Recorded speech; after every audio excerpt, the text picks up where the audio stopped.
Just the injury situation, Dylan's status, Yeah. Jeremy, just kind of housekeeping on. Yeah, I'll just go through. The roster. Yes. Dylan is doing well. He's on the court. That'll be just a pretty straightforward ramp up in terms of, getting that thing to the point where it can have contact and be ready to be in a game and not get hit. De'Aaron Fox is improving and getting better. He's working out on the court. Had a hamstring injury, and we're just going to be very mindful and conservative as we always are. He'd, be out there ready to be practicing tomorrow, but we'll be big picture, obviously long season ahead.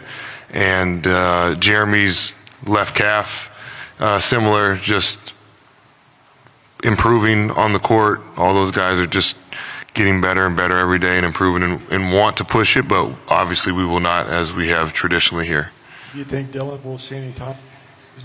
I'm sorry. Do you think Dylan will see any time in the preseason? Will he be able to play at some point in the preseason?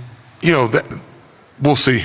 Yeah, I think, again, we're not going to try to put any particular timetable on certain things. Just everything is heading in the right direction and trending, and so we just want it to continue that way. And when it's all the way good and it's probably a little overdone on our end medically, then we'll clear them as we always do.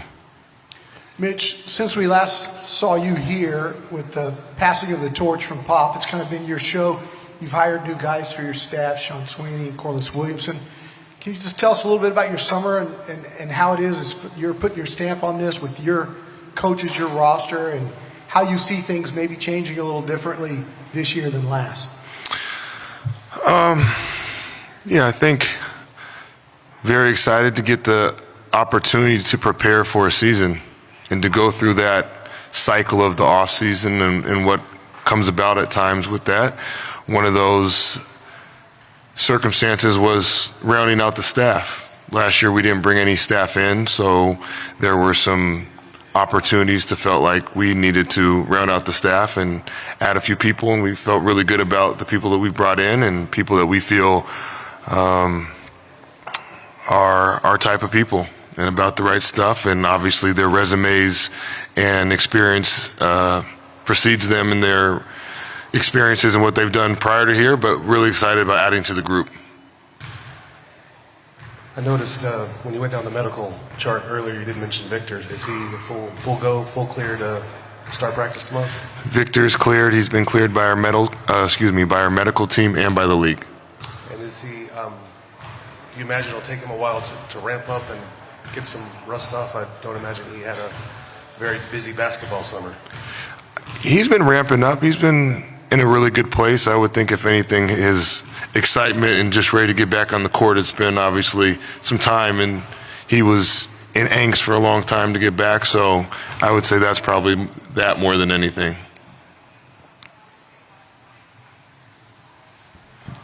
Hey, Coach, can you talk about just so many great defensive players, and then you pick up Dylan and Carter, just sort of what they can bring to you, the team defensively? A lot of athleticism, a lot of length.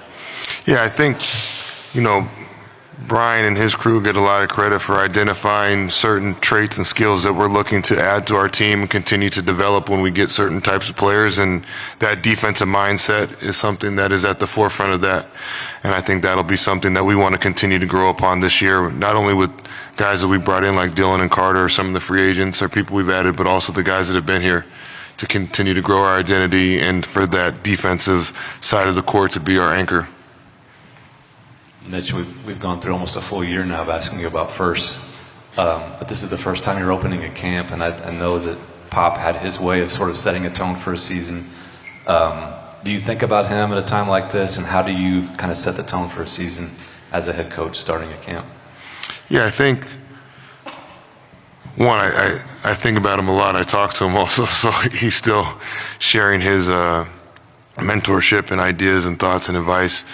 I think setting the tone, it's my job to set the vision and expectations for the players, and then it's their job to bring that to life. And so I think it's my job to have the clear objectives of what we're trying to achieve and the outcomes that we're looking for.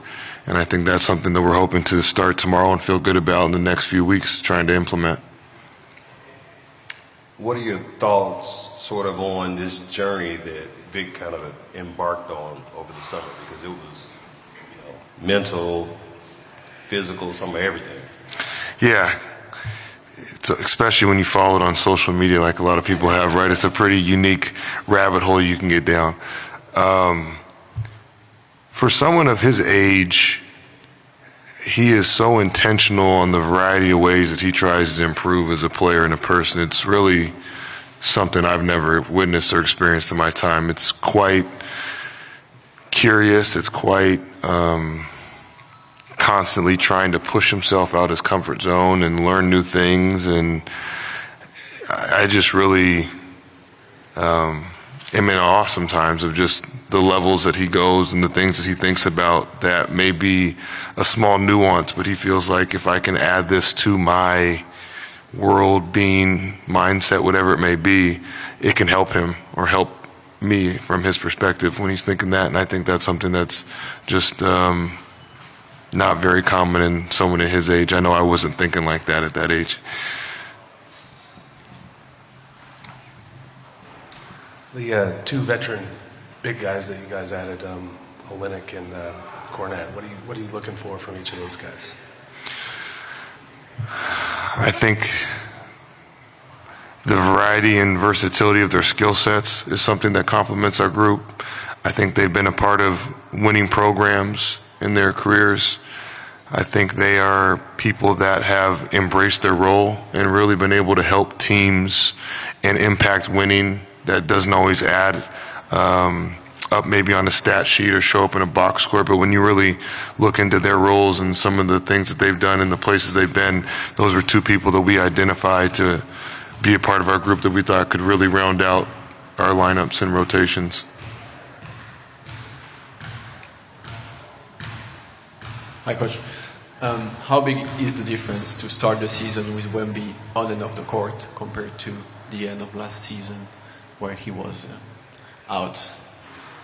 To have him on the court versus off the court? No, I mean, how big is the difference to having him on and off the court around you, around the team, compared to having him out for the end of the season? Yeah, I think it's extremely important. His maturation process and growth as a player and our team are very, very mutually inclusive.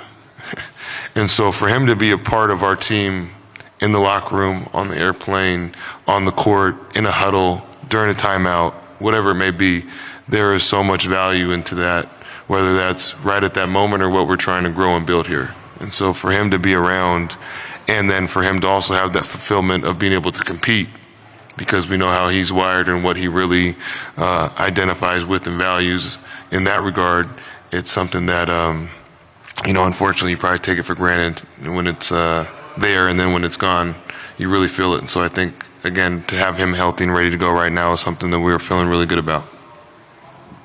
Mitch, D over here. You only got 5 games with De'Aaron and Wemby together last year. Steph emerges as Rookie of the Year. You guys have all offseason, you and your new staff, to talk about basically new people, plus the guys, the free agents that you pick up. Have you guys thought about, I'm sure you thought about it, but how this all works together, how these pieces, they're all the talk that, 3 or 4 guards can't play together, all that kind of stuff. And does it look differently than the way you guys were playing at the end of last year? I think the biggest thing will be that defensive identity.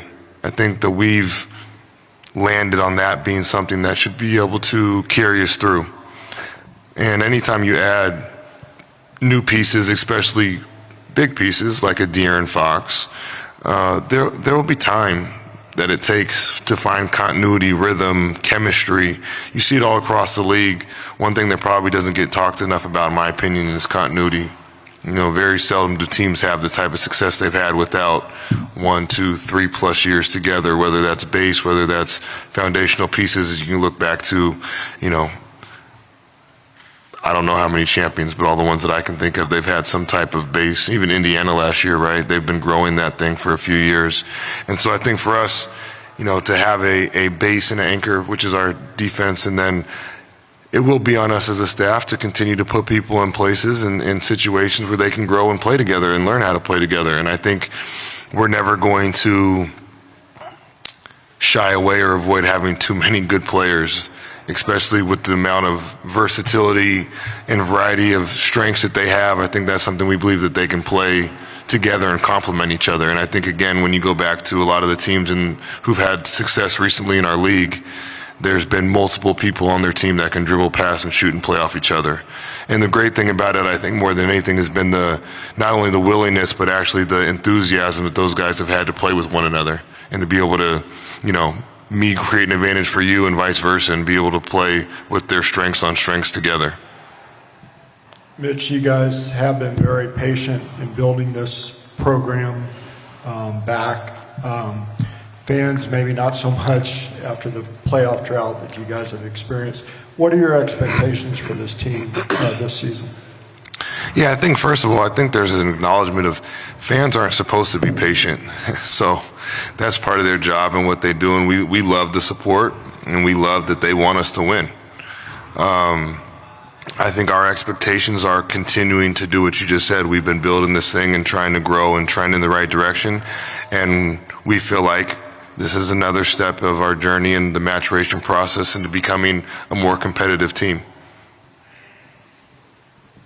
Hi, Coach. You just talked about Wemby and how curious he is, and just what do you think about his idea, to create this fan section with die-hard fans in the arena? Did he talk to you about this, and do you think it can work? It can take off, not only in San Antonio but in the NBA in general? I have no idea if it'll work.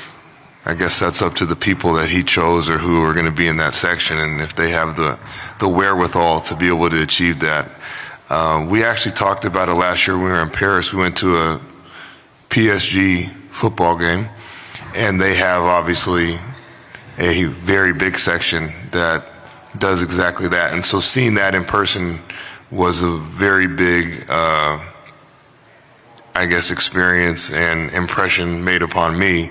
I love the idea, and if we have a group of people that can do that, that's awesome. Hi, Coach. We're good. You're just the second black head coach in franchise history in a city that's populated predominantly by people of color. How significant is that for you and your family? I think it's significant in the sense that if people resonate or identify with something that hasn't happened much or is something that may be new for them in their world, and that gives them any type of positive mindset or belief in something for themselves or their loved ones, and that's great. Honestly, for me, I don't know if I've always thought about it or think about it. This place is so diverse in the environment that we're here, and I guess it's something that maybe I don't take for granted, but it's not on the forefront of my mind. But yeah, I think if it's something that someone resonates with or relates to, then that's awesome. Mitch, I know the modern NBA is positionless, but what position does Stephon Castle play? Really good player. Yeah, I think, again, we have a few of those guys. And I think the more different ways that our guys can impact winning and play together, the more different ways and combinations of guys we can play together. And that gives us just that much more ammo and runway to be creative and thorough in trying to create advantages and put good players together that can complement each other. Your predecessor would be proud of that answer. I guess a question that people have is, do you see him playing alongside De'Aaron and/or Dylan, or do you see situations where Stephon might be the lead guard on the court at a certain time? I see all that. I think Steph has proven in 3 years everything you just asked. In high school, he was an All-American who was the main creator and played with the basketball in his hands the whole time. He goes to UConn and plays every position but basically person with the ball in their hands as a primary creator. And then he arrived here, and a lot by circumstances, and then also a lot by potential and what he showed us, played every single role. He handled in pick and roll. He set screens in pick and rolls. He improved on his catch and shoot from three. He's obviously been one of our main defenders. We're going to ask him to rebound. We're going to ask him to play on and off the ball. And so I think what he has already done is just something we want to continue to grow him in. And again, I think he's built for it, has already shown the chops to do it and had success with it. What's up, Mitch? I'm sure you spent this summer strategizing, planning, thinking, theorizing all the things you want to implement this season. So I'm wondering, when you open Twitter and you see Vic acting like the most interesting man in the world commercial, doing everything imaginable, how does that open up possibilities for you maybe to push to the next level of what kind of creativity you want to instill in the team this year? Yeah, I think, luckily with Vic, I don't have to open up Twitter. Like, the creativity is something that's been there from day one. We want this team to be in the reflection of Victor. He's our best player. He's our guy. And so we're going to continue to build with him, build around him, and hopefully push him and challenge him in ways and hold him accountable to continue to be better like he wants to be and be coached hard. And that is going to be something that we ask of him along with all the other players. And I think his willingness to embrace that is really important for our group. Keldon and Devin are old hands, of course, now. What are your expectations for those two, particularly Devin? It's crazy to hear that. I think those guys have really matured and kind of graduated to that next step of being an NBA player, and you kind of alluded to that as we smile and say in tongue-in-cheek, those guys are our vets. Those guys have been here long enough now that know what things are supposed to look like and sound like and be like. And I think for them to go through the cycle of their individual growth and roles that they have and still be who they are as people and want to be a part of this program shows that they want to be a part of this thing for the long haul. And I think the continuation of that and impacting winning and being winning players is something where they have shown they are committed to. And I think, again, for us to take that next step of our journey and our maturation process to truly do that, then those guys will have to be at the forefront of leading that. Following that up, Mitch, there was a time Jeremy and Keldon were the primary scorers and the guys, right? And so now with all the attention going to Castle's emergence, Wemby coming back, the addition of De'Aaron, the addition of Harper, do you have to get Devin and Keldon to accept different type of roles, whether that's less shots, whether that's less minutes, or focus on something different like defense? I think to answer that question, I think it's a team answer. Obviously, they'll get attention because they've been here. So when you look back on their history here, their roles may look different, but that's really the NBA. And I think when you talk about winning, and when you have teams that focus on winning, and when you actually do win, then you get that in a variety of ways, right? Like, no one knows who led OKC in all their playoff games in scoring, or who hit this big shot, or who did this big play, because it leads to winning. And so I think that they did that at the highest level this past season, and that's something where when you're striving to do that, you don't have to ask someone to do that or try to convince them of that. When everybody has one thing in mind and one goal, and that's winning, then whatever's called upon is called upon, and hopefully everybody's going to be able to deliver when asked. Coach, when it comes back to setting the tone,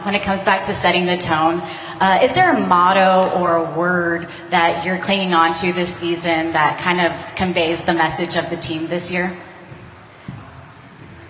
I think we're just going to wake up and do the work of the day that's called, and then try to continue to repeat that over and over again. But no, there's no motto. There's no lightning rod word or anything like that. We're just going to work. Coach, I got it, Kelvin's up next. Thank you, Mitch.